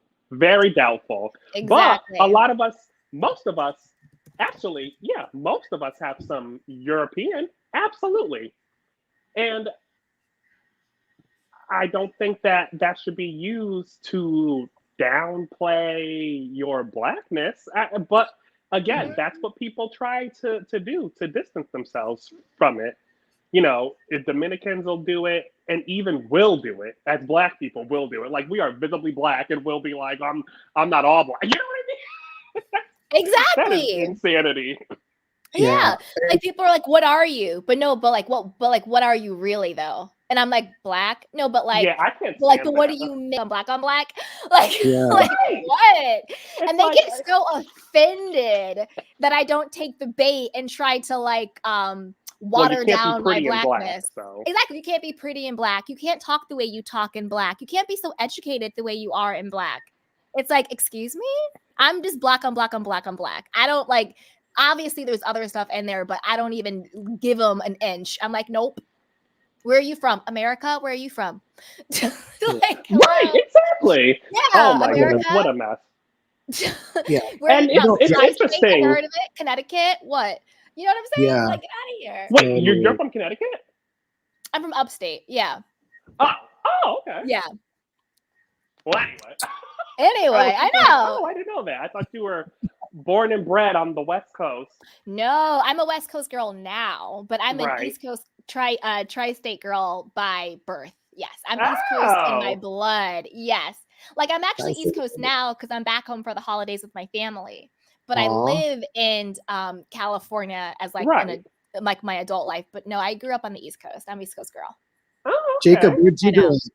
Jacob, where'd you grow up? Yeah. I'm from Harlem. Ooh, Oh, okay. Where Harlem at? Where Harlem at? Yeah. Let me stop. Wow, if my black card wasn't revoked, it was now. Say, isn't it Brooklyn? Girl, I guess. They took my whole black card now. Not even a piece of it left. Not even a piece of it. The whole black card got taken. We'll let it slide. It's cool. It's cool. A mess. Oh my gosh, that's so sad. Alola Mead said, "Women of color get treated less seriously when it comes to pain. I could barely get Tylenol 3 with my recent C-section. I think I got 15." Oh my gosh. I'm sorry, So Lola. true. They think that we're faking it. Oh, absolutely. We heard many a famous person tell us that. So imagine just a regular old girl. Yeah, Serena Williams. I think Serena she Williams told us talked about that. it. Yeah. I know that someone else did once when my grandma was in the hospital, and it was on the TV, and she hates hospitals. She was like, "What's going on?" I was like, "Oh God, turn it off." But yeah, people on TV been saying this. They've been saying this, so I can only imagine what it's like for someone who needs Medicaid and they have to go to the doctor or to the OBGYN. Yep. Because let's be honest, I don't think Dr. Jackie's taking no Medicare. No, she's not. She got outed that she doesn't take it. Neither does Dr. Heavenly. And I think Neither does Dr. Heavenly. I think there should be a rule that, I don't know how many percentage of your patients should be, Medicare patients. I think that should just be a rule across the board. But also medicine is really safeguarded to Black people because of the whole kind of quote unquote crack epidemic that all Black people are crackheads. You know what I mean? Which by the way, yeah. Oh no, go on. No, yeah. That's it. Sorry. Oh, well, I was about that whole the crack thing. I just wanted to say again, not trying to get political, but that was planned by the government and it's in documents. Just saying. Saying. I've read it. And if anyone wants to look it up, look up Operation X. Look it up. It's about bringing opioids to Harlem when it was shortly after World War II, and there were basically no opioid problems in the country, but the government brought it in, just saying, and now we have the stereotype. Once again, we have to look at why is the stereotype existing. Unfortunately, with people like Jackie up there with her big old platform, people can't get to the actual meat of why stuff is the way it is, right? Exactly. Yeah, it's so sad and it's so disgusting. And it's just like, what is the answer? Because it's so insidious.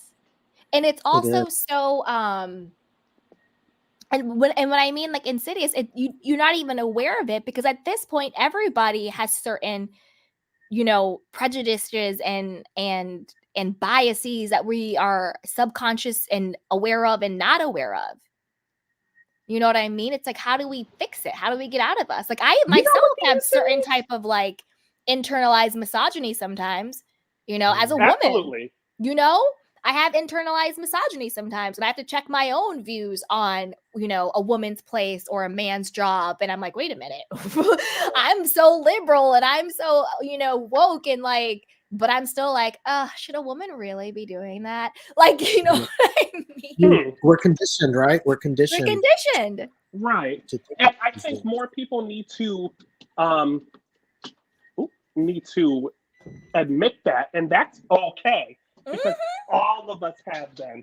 There's a reason why Dr. Jackie is saying this kind of stuff, because that's how well America did with the messaging. That's how well America did it, that even Black people think poorly of other Black people. Of themselves, yep.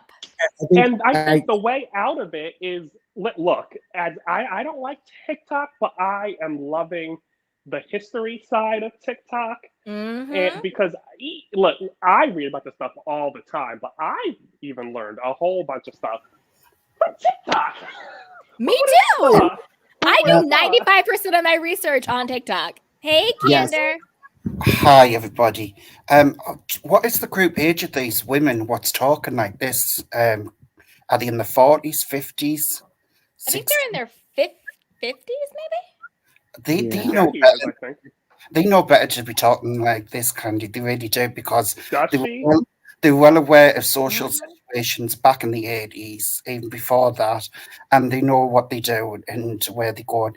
I just think people generally need to start, like I said in the comments, actually walking in someone else's shoes before they open their mouth and before they think like that, because it's like a case of, would you like to be treated like that? No. So don't treat others that way. That's the situation, and this is what I can't understand, why people do what they do to other people in different ethnic groups, because it's wrong, and It is.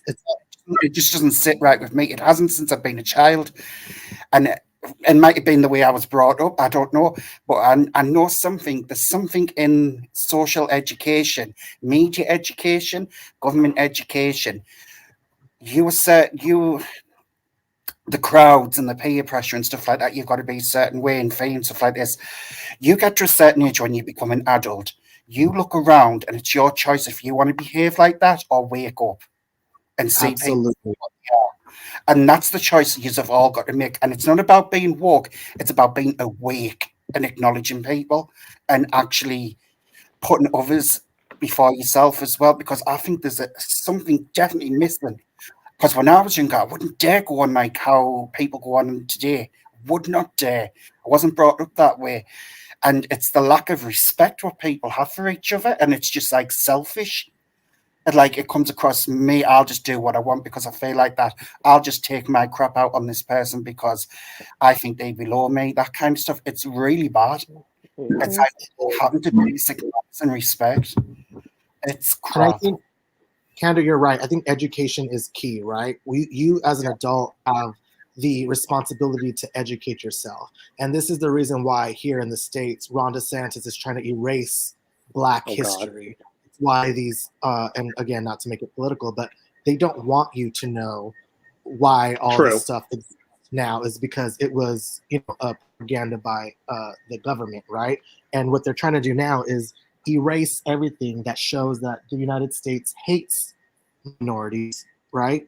And education is key, but as adults, you have the responsibility to educate yourself, to understand why these things are happening, and then utilize that. And I don't know, to the best of your abilities, to then lead a life where you're empathetic, understanding, and educated.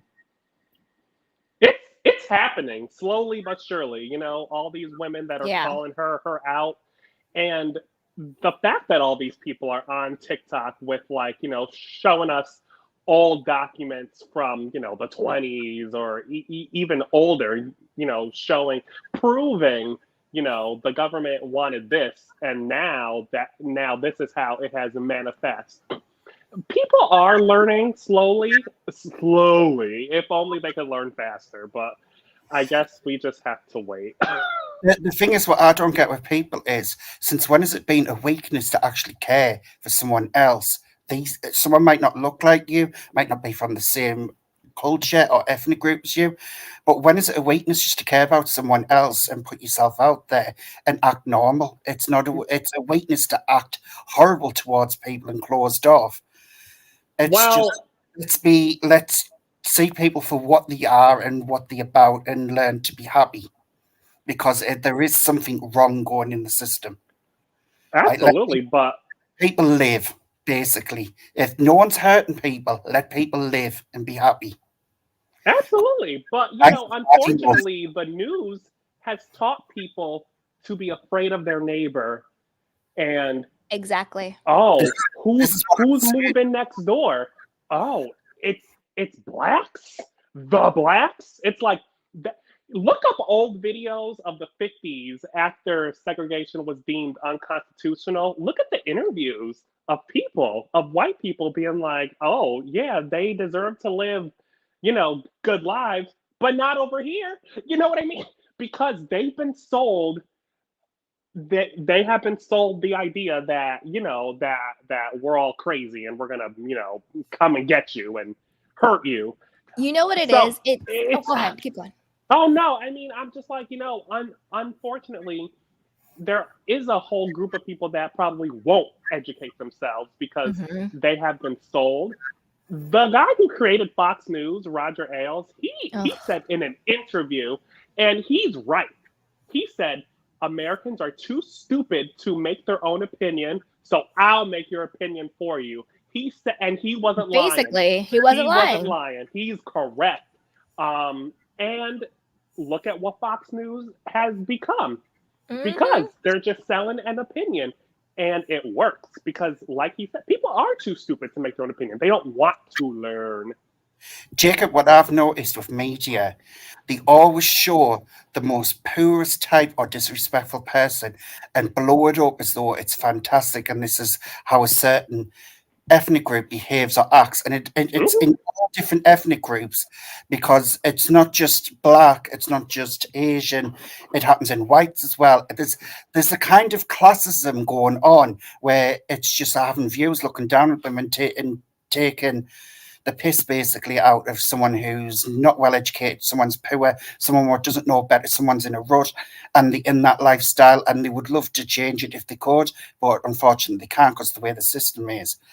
And it's poor. It really is. People, this is why I'm saying people need to start actually thinking, walk in that person's shoes before you standing and pointing the finger at them, because you don't know what's going on in their life. You don't know what they're going through.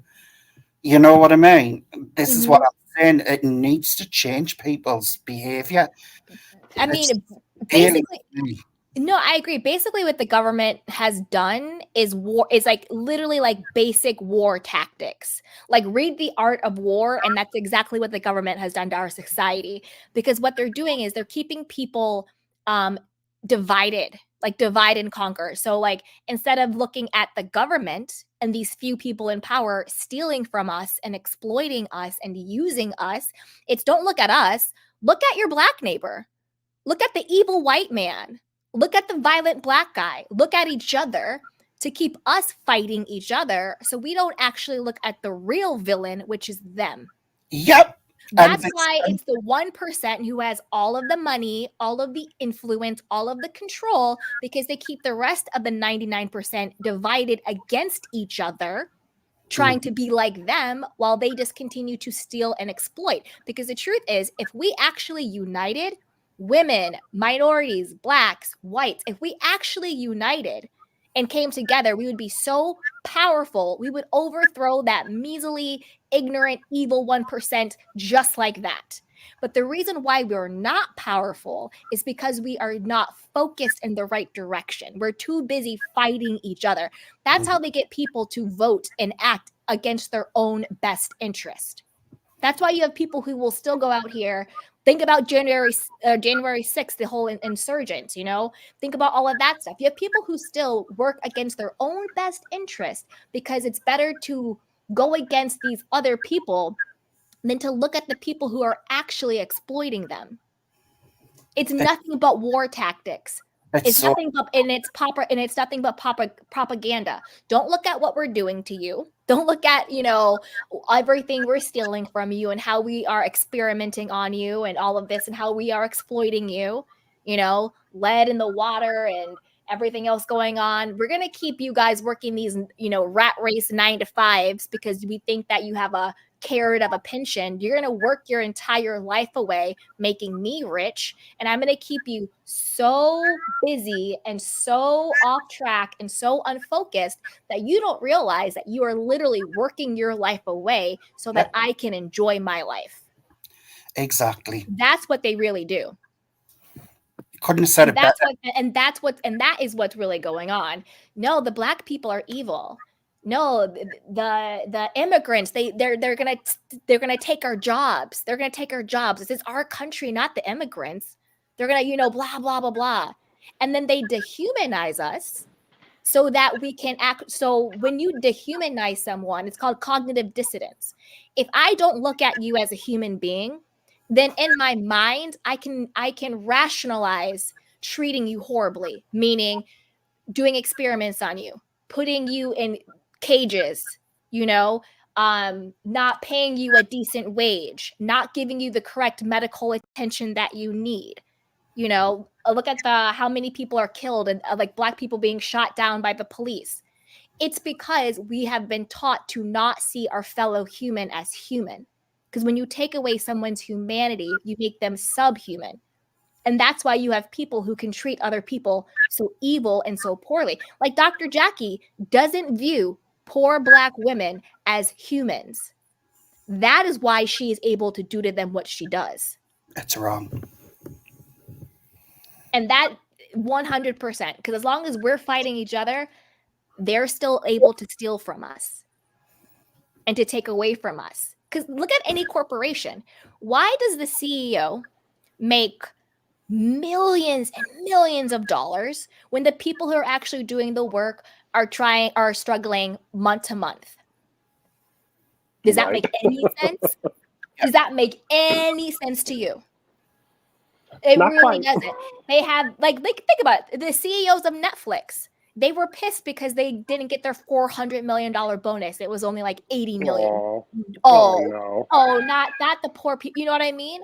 And think about everybody who actually sacrifices time with their family, their own life, their own health, busting their butts every single day to make these few people who actually do nothing but gaslight people into thinking that like these executives aren't that smart. These CEOs are not that smart. Correct. They are very good They're at born into it.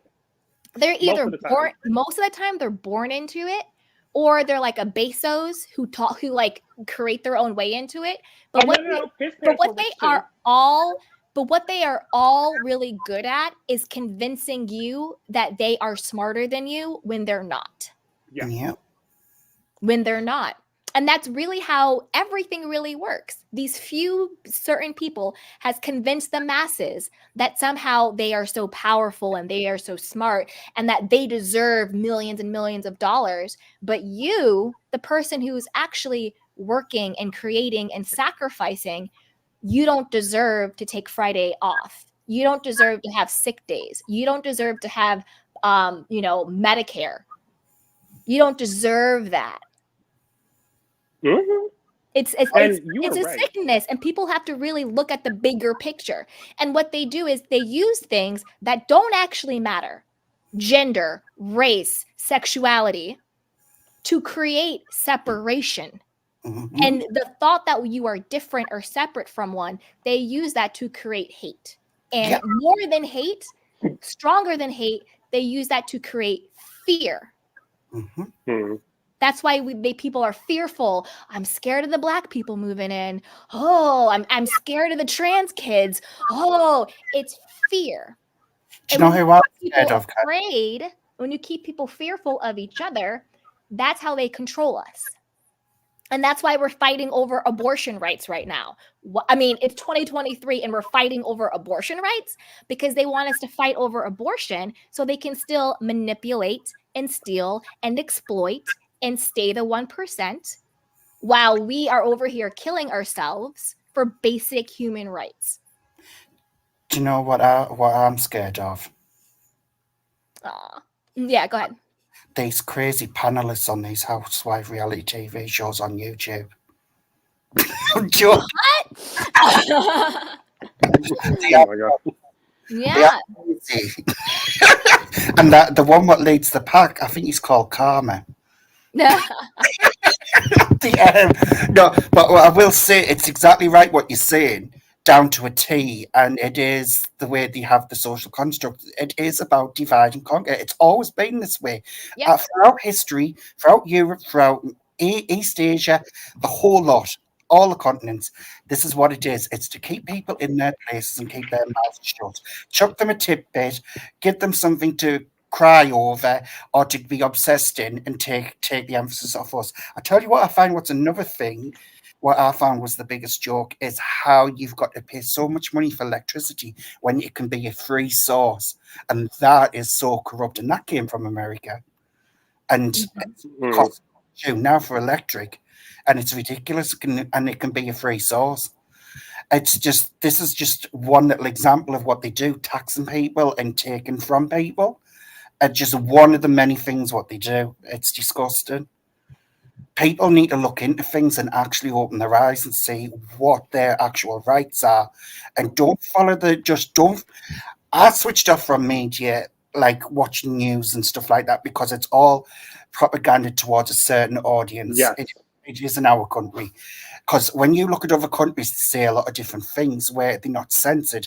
And you see a lot when you can look at other countries and what they're saying and stuff, what they was saying. And it is very corrupt. That's why I switched off and did my own research and looked up things myself. And this is what people, honestly, for anyone watching, do your own research. Legit research into everything, and you will see what it's about. You hold the keys in your life to how you want to behave and how you want to treat others and how you want to live your life. You do it, because don't be peer pressured in what other people say and do. Just live your life how you actually want to live it. You've got rights, regardless of what the government says and stuff like this. You have rights. Live. And Candy, why is your mic switched off? Oh, because I don't want any back noise. That's all I can really say on the subject, because I don't watch Married to Medicine at all. I came up because I heard the Dorit thing, and like I say, that was a build from Garcelle, and Garcelle's totally right. She should not have to be there to educate people when Dorit is a grown adult. Educate yourself, woman. Be better. Actually, they've already had incidents. Exactly. It's a pattern of behavior. And I got something for Dorit, because I'm doing a Beverly Hills Hot Topics either tonight or tomorrow, depending. And I found something on her. I'm exposing Dorit. Lord. Oh no. I got something for her, coming after Garcelle like that. I got something for you, Dorit. Hypocrites, the ones what's always there putting others down, and it is a flaw in them. It's showing their insecurities because they're frightened, and that's fear coming from places where it shouldn't be coming from, and that's education, that's from TV, that's been passed down from generations to be fearful of people. The thing is, if you treat others how you'd like to be treated, we wouldn't have any issues. Government needs to change its behaviour, and that's in every society around the world. It really does. Life should not have to be hard. It should be there to be lived and enjoyed. Life is short enough. But that's all I can really say about it. Sorry, everyone. I got a bit deep. We're not making rainbow cakes here off Mean Girls. But I'll say something. I mentioned a word yesterday. I'm not going to repeat it. But I was incorrect to what I said. No one's the B word or anyone here. Everyone is up for open discussion of how they think and how they feel. And that's what it's about. And that's all I can really say. It's a good channel, this. And yeah. I'm not brown nosing Candy's backside, but it is a good channel. Girl. Oh, my Lord. Oh, God. No, it's okay. It's okay. It's all good. I'm going to jump off. And just people just do better, be better for everyone. I mean, yes. Too short. Right, I'm jumping off. Okay, you too. Bye, Candor. Bye, Candor. Whew. This discussion got wild in the best way. I'm happy we're all talking in real, frank discussions and all of that. And this reminds me why I love, sounds cheesy, but this is why I love reality TV, because it really is such a petri dish experiment of humanity and the human experience and how people and human behavior. It's crazy. But this has been fun, guys. 2 hours long. Whew. All right, you guys. So this has been great. And as always, be sure to like, subscribe, and share. And shout out to my amazing panelists. Thank you, Tion. Thank you, Jacob. Oh, Jacob, I think you muted yourself. Oh, thank you, Jacob. Yeah, go ahead. Oh, no, thank you. You're welcome. Thank you, Jacob. Thank you, candor, and shout out to everybody in the chat box. David, Natoski, SW, Black girls getting their shift together. Adam, who else was up in here? We had so many good people. Deb, Lola, Tania. Oh, who's this person? Real quick. SW, Soft and Spicy, G Sawyer, Alpha, everybody. If I missed you, I apologize. Emmanuel, Crystal, what is up? Yes, thank you guys. Oh, Crystal says great discussion. Thank you so much. That's right. Emmanuel says Dr. Jackie has said horrible things, just like many people. However, I don't think she should overshadow her decades of work and philanthropy in the community. Buffy needs to get over it. It's been years. Where I disagree with that is if you harm one person with your negligence or your racism or internalized racism, that tarnishes everything you did. It doesn't dismiss it, but it does tarnish it. That's like saying, oh, this slave owner did great things for some Black people. Like, you know what I'm saying? And it's not just her position on things, it's her actions.